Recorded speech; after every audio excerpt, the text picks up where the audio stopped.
আমি আসলে আশায় ছিলাম একটু আসতেন, একটু দেখতেন, সমস্যা তো কিছু হতো না। শিক্ষামন্ত্রী মিলন তো আসলেও মানে মাননীয় শিক্ষামন্ত্রী উনি তো খুবই কড়াভাবে গার্ড দেওয়ার ট্রাই করেছে, তো ওই হিসেবে ভয় তো একটু ছিল। হ্যাঁ হ্যাঁ, আমার কাছে মনে হয় না, মানে প্রিপারেশন ভালো হলে পরীক্ষা ভালো, বাট পরীক্ষার স্ট্যান্ডার্ড খুবই ভালো ছিল, কোয়েশ্চেনের মান।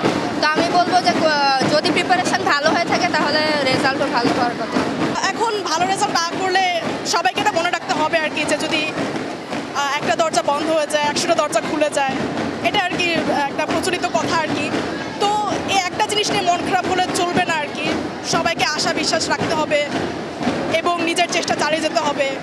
আর আমার বিশ্বাস যে যারা ভালো করতে পারেনি তারা ভালো করতে পারবে, আগামীবার অনেক কিছু হতে পারবে।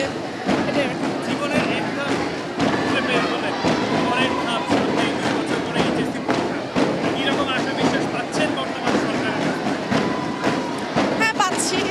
এখন তো সব আমার উপরে ডিপেন্ড করে যে আমি কেমন পড়াশোনা করব। সরকার তো সরকারের মতোই সব কিছু ব্যবস্থা করবেন, আর সরকারও তাদের ভালোটাই চেষ্টা করবেন, ভালোটাই দেওয়ার চেষ্টা করবেন। এখন সব তো আমার উপরেই আর কি ডিপেন্ড করে যে আমি কেমনভাবে পড়ছি, কেমনভাবে বাস্তবায়ন করছি সব কিছু। শিক্ষামন্ত্রী তো অনেক কথাই বলেছিল পরীক্ষার ঘাট অনেক কঠিন হবে, কেমন দেখলেন পরীক্ষার? স্ট্যান্ডার্ড ছিল, সব কিছুই স্ট্যান্ডার্ড ছিল, তেমন কিছুই মানে বেশিও ছিল না কমও ছিল না, স্ট্যান্ডার্ড ছিল। ভয় লেগেছে যে শিক্ষামন্ত্রী যে কোনো সময় আসবে? না, আমি আসলে আশায় ছিলাম একটু আসতেন, একটু দেখতেন, সমস্যা তো কিছু হতো না।